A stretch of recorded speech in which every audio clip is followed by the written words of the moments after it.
Now at 6 and streaming on CrossroadsToday.com, police in China released the name of a couple killed in a house Tuesday afternoon.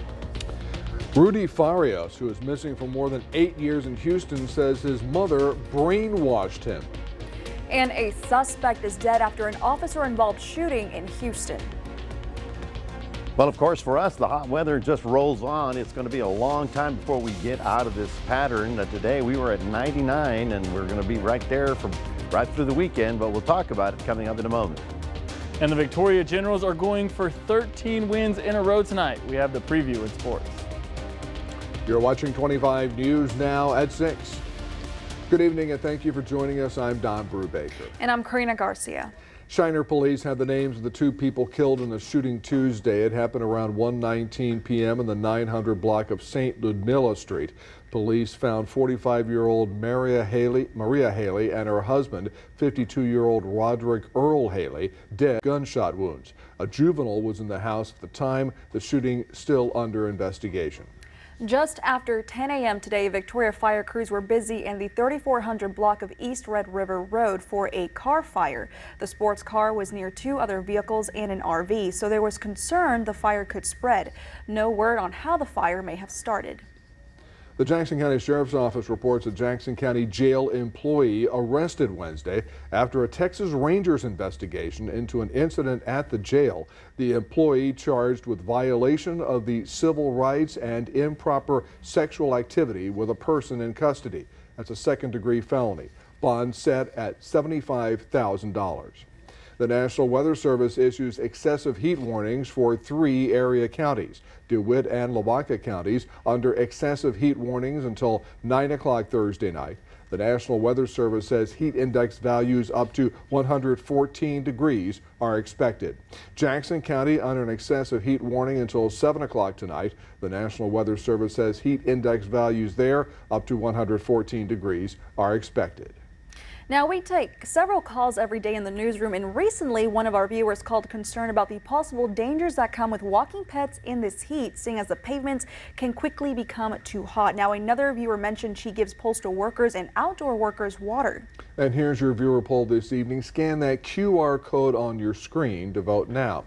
Here's the question. Have you helped a neighbor or pet in this heat? Yes or no? Let's look at the numbers. 78% of the voters say yes, you have helped, and 22% say no. We thank you for voting. Come to crossroadstoday.com/vote to take part. We'll have an update on 25 News now at 10. Yeah, and speaking of the heat, many workers in Texas are taking precautions to deal with the brutal heat. Ice-cold water is provided at every one of 5 North Texas UPS facilities for its delivery people. Light, healthy snacks are often available as well. A major emphasis on beating the heat is also educating UPS employees on the food they pack and the food they eat. And with that, let's take a look at our forecast with First Warn Storm Team Chief Meteorologist Mac Perez. Mac, what are some tips for today to keep us cool? Being underwater is my favorite. It's my favorite. Underwater is the best place to be, well, with your head above water, as we continue with this very hot weather. Now, what they're doing there, I'm hoping that most companies are dealing with their employees like that. And of course, I was glad to know so many people are helping out the postman. Looking at 99, that was our high today. 95 in Port Lavaca, 104 in Gonzales. On the other side of Gonzales, up to San Antonio, Waco, Dallas, all the way to West Texas, they were in the hundreds today.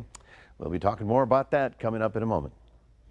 Mac, thank you. Lavaca County now under a 90-day burn ban. Lavaca County commissioners approved the ban Tuesday. All outdoor burning banned in the unincorporated area of the county. This burn ban recommended by the Lavaca County Fire Chiefs Association.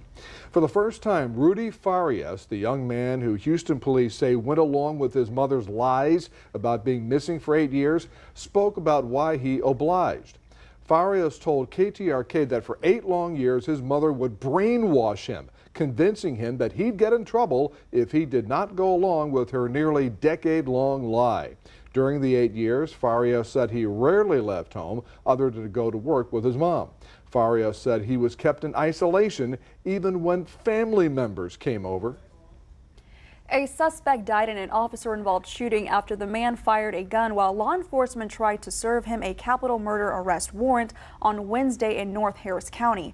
Authorities told KPRC the man was the final suspect after 3 other people were also arrested in connection to a capital murder that happened on May 18th. He was also wanted for aggravated assault. The FBI and Austin police searching a field in Pflugerville following leads related to possible serial killer Raul Meza Jr. The 62-year-old Meza arrested May 25th. He faces 4 charges and has combined bonds amounting to more than $3 million. Authorities say they are looking into 8 to 10 more cold cases Meza may be connected with, but said that number could rise. Houston ISD Superintendent Mike Miles announced Wednesday that several principals within the district have been reassigned. This comes just days after Miles announced that more than 500 jobs will be cut at the district's central office. Miles said that the principals at Jack Yates, Worthing, and Sharpstown high schools were informed of their reassignment. Miles told KHOU he's been giving notice about the central office reorganization plan since early June. A key portion of an $18 billion legislative package to cut land-owning Texans' property taxes received unanimous approval in the Texas Senate on Wednesday. The Texas Tribune reports the House expected to vote on the legislation Thursday. The agreement would lower taxes for the state's 5.7 million homeowners. It would also cut franchise taxes for small businesses and send billions of dollars to school districts so they can cut their taxes for all property owners. This week, the Texas Transportation Commission approved $96 million in state and federal funds for rural and small urban transit agencies across the state to help Texans travel to jobs, healthcare, and education. Victoria is getting over $355,000, while the Golden Crescent Regional Planning Commission will get over $1.3 million. These funds will go towards operating a network of mobility services. Now follow us on Twitter at Crossroads Today. Read the Texas Tribune article about Austin suspending their partnership with state police after a trooper pulled a gun on a 10-year-old boy. Here are some of the top headlines you can read in the Port Lavaca Wave. The Calhoun County Commissioner's Office approved a new firehouse for the Magnolia Beach Volunteer Fire Department. Texas AgriLife Extension offering locals a chance to walk across Texas in the water at Port Lavaca's public pool. And the Calhoun County DSHS has a new program designed to help spread awareness about the dangers of high heat. You can read these stories and more at the PortLavacaWave.com. Remember to subscribe to our YouTube channel, Crossroads Today. Hit the like button and click the notification bell. Then you can get on YouTube and see Crossroads Today. And stay with us. Coming up on 25 News now at 6, the heat wave breaks records across the country. Also ahead, new details emerge as to why disgraced coach Larry Nassar was stabbed in Florida at a federal prison. Fentanyl crisis, unmasking the deadly wave. Join 25 News Now weekend anchor Adam Seibel for a 25 News Now Extra, Thursday, July 13th at 10 p.m. We focus on the alarming rise of the deadly drug fentanyl. What you know about fentanyl is probably maybe 10% of the reality. Fentanyl is easy to make and cheap to get, and it has flooded communities across the United States, leaving a trail of devastation in its wake. Don't miss this eye-opening extra that could save lives. A prisoner suspected of stabbing Larry Nassar at a federal prison in Florida said the disgraced former sports doctor provoked the attack by making a comment while they were watching a tennis match. The inmate, identified as Shane McLean, was previously convicted of assaulting a correctional officer at a federal penitentiary in Louisiana in 2006.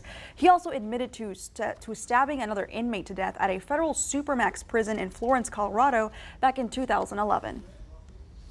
Actor James Beeks free of federal charges related to the January 6th Capitol attack after an acquittal Tuesday.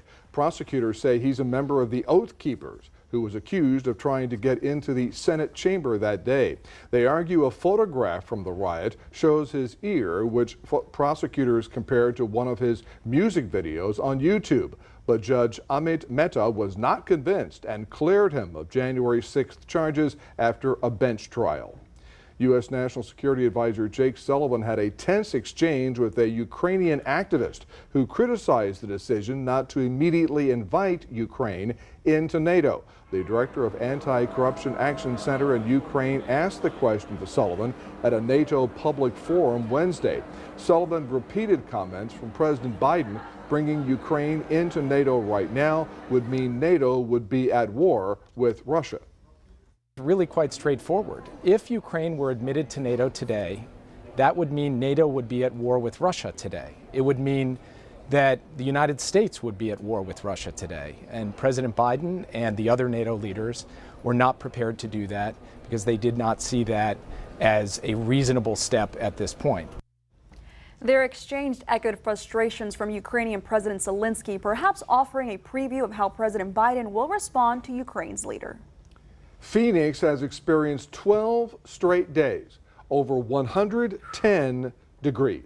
And with just another 7, that breaks the all-time record. Scorching summers may be the norm for Arizona's desert cities, but the brutal heat wave engulfing Phoenix and much of the American Southwest could be the worst on record. Cities sizzling under triple-digit temperatures with no break in sight. This heat wave that we're experiencing right now can be fatal.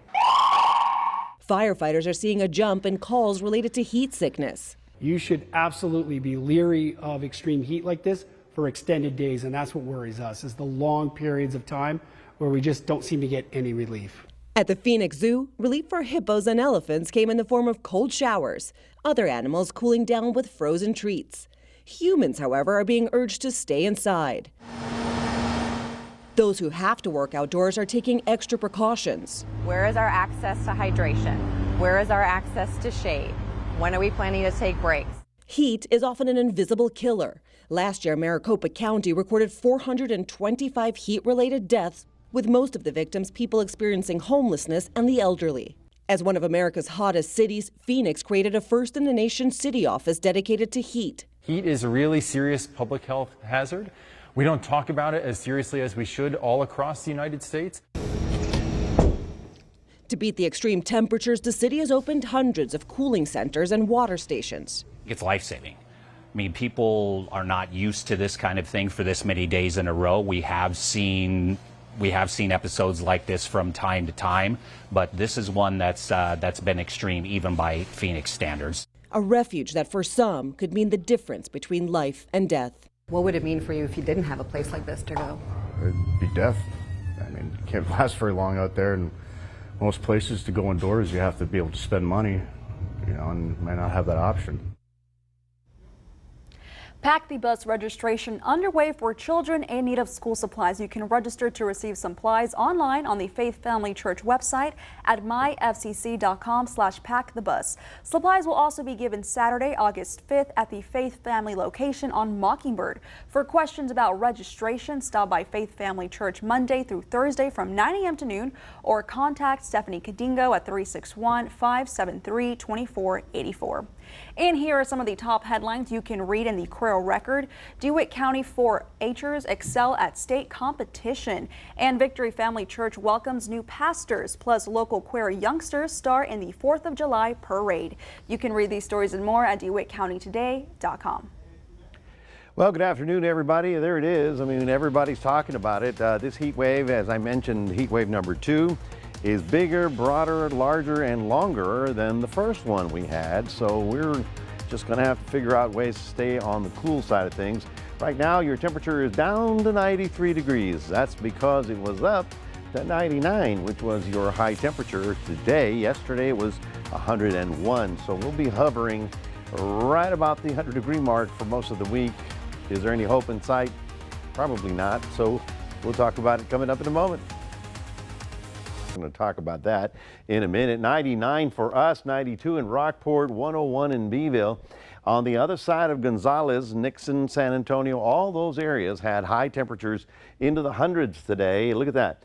Let's go down I-35, 105 in Dallas, Waco, 104, Austin, San Antonio, and 109 down in Laredo. So everybody inland is dealing with this. And this is forecast highs for tomorrow, still maybe a degree warmer. We're going to be hovering, of course, around the 100-degree mark. We don't get as hot because of our humidity and our proximity to the ocean. And as Don mentioned earlier, Lavaca County, Goliad County, Refugio County, and part of Aransas are having the burn ban. So this is not a good time to be out there burning any kind of brush, and even, you know, the hot exhaust on a car may cause a problem if you're going through high brush. So farmers know about that. You got to take care of your pastures, and hopefully we can minimize any kind of fire danger around our area. One little shower way up here in Lubbock, that's about all we've got in the entire state. Otherwise, it is hot and it is bad. Now, the advisories obviously continue for our areas, not only for today, but for tomorrow as well, and probably for the foreseeable future. You're asking, well, how long could it last? I'm still looking at 7 to 10 days. So there's not a whole lot of movement here, and advisories are now, as I mentioned, expanding north into Kansas, west into the western states, and we'll do it again one more time. Death Valley, California, which is 200 feet below sea level, which is the desert, and they're always hot, but they're forecast to go to 129 on Saturday. So it could easily hit the 130-degree mark, and that's just part of the changing planet that we live on. So the heat dome is basically over the southwest now, and we're part of it, and that's not good. But Friday, we go on up to Friday, but on Saturday, Sunday, it's forecast to move over Texas. Therefore, we may go up a degree or two. Now, here's what I was talking about. Fishermen are probably going to be real concerned about this, because I know you guys care about the waters. And here are the waters off the coast of Florida. 85, 90-degree water at Key West. That is not good. In fact, some places along the shallow bays of the western Florida were in the mid-90s yesterday and today. So what does that mean? It means, I can tell you what it means. There's going to be a fish kill. I can tell you there's going to be an algae bloom. And I can tell you some of the beautiful reefs are going to start getting bleached because of that water temperature being so warm.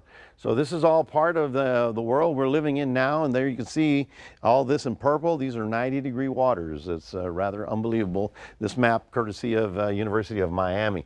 All right, we do have one tropical storm in the Pacific. It's going away from land, no major problem there. For those of you in Port Lavaca, we start off at 84, get to 94.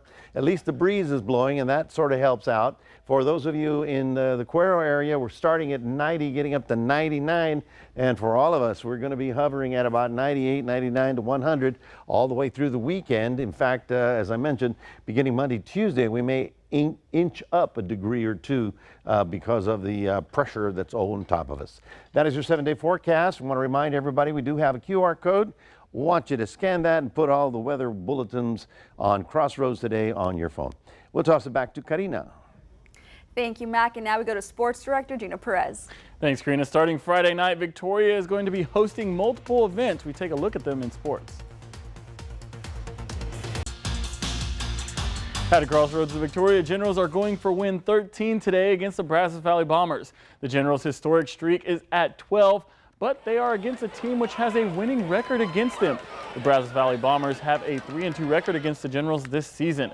The Generals have won the past 2 games, but in the long term, it's been a 3-game losing streak against the rival. Each of the games average a total of 7 runs scored per game, and this game is one of 3 on the road trip that the Generals will be on, but the only game against the Bombers until next week. The Bombers are coming off a 3-game series against the Baton Rouge Rougarou, where the Bombers won 1 game and lost 2. The Generals will battle the Bombers tonight out in Bryan at 7:05. The United States men's national team is just minutes away from the semifinal game against Panama. The U.S. is coming off an exciting win over Canada, which went to shootouts. The Americans found itself in a 1-goal hole in the final minutes, but in extra time, with a stroke of luck, the ball found the back of the net after ricocheting off multiple defenders to tie the game and send it to penalties. That's where America shined and won by scoring 3 of 5 while holding Canada to just 2. This was the first penalty shootout win of the tournament since 2005 for the Americans, and the U.S. is looking to make its 13th Gold Cup final appearance. There are some exciting events coming to the Victoria area, and it all starts on Friday. Tapper Scrap 6 will be featuring 24 mixed martial artists, fighters from all around the Lone Star State, some of which competing for titles. The Victoria Community Center will once again host the 12 scheduled fights on Friday, with doors opening at 5:30. The online sales have sold out, so if you're wanting to attend the event, it will cost you $45 and you'll have to buy tickets at the door, or you could buy tickets at the weigh-in tomorrow at Homewood Suites between 2 and 4 o'clock. The main event is featuring a man from Victoria and a man from Port Lavaca. The bad news chairs are also going to be back in town. The Adaptive Sports Organization is hosting the 6th annual Crossroads Wheelchair Softball Classic. The event will start on Saturday, July 15th. Opening ceremonies will start at 8:45 in the morning at the Challenged Athletes Dream Complex in Riverside Park. First pitch will be at 9 o'clock. Teams from Oklahoma, San Antonio, and Houston, even the Crossroads, will be in attendance, and teams will be competing for the title. The event is free and open to the public. Also going on this weekend is the Texas Amateur Athletic Federation Swimming Region Qualifier. Nearly 300 swimmers from the ages 5 through 18 will be in Victoria to try to qualify for regionals.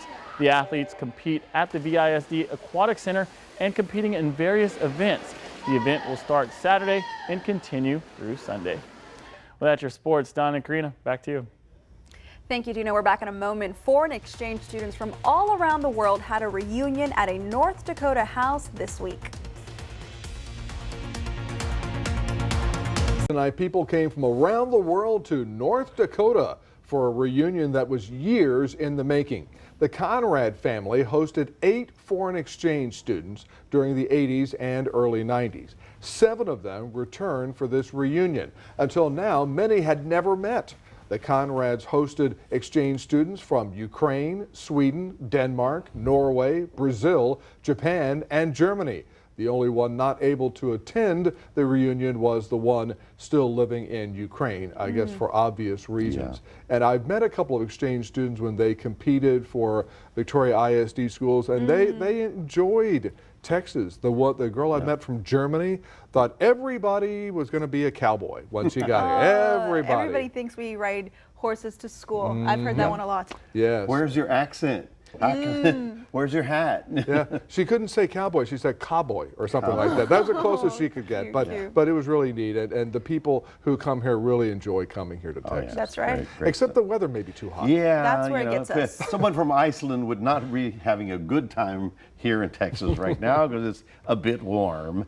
Well, folks, there's not a lot of change in your forecast. We were at 99 today. We're going to be hovering at about 99 all week long. Obviously, that's because we have more humidity. Inland areas, if you happen to be driving, just know from Laredo to Dallas, they were over 105 today, and so is all of the rest of the state. So we just got to do the best we can to stay cool. I think underwater is a great place to be to stay cool. Not fully.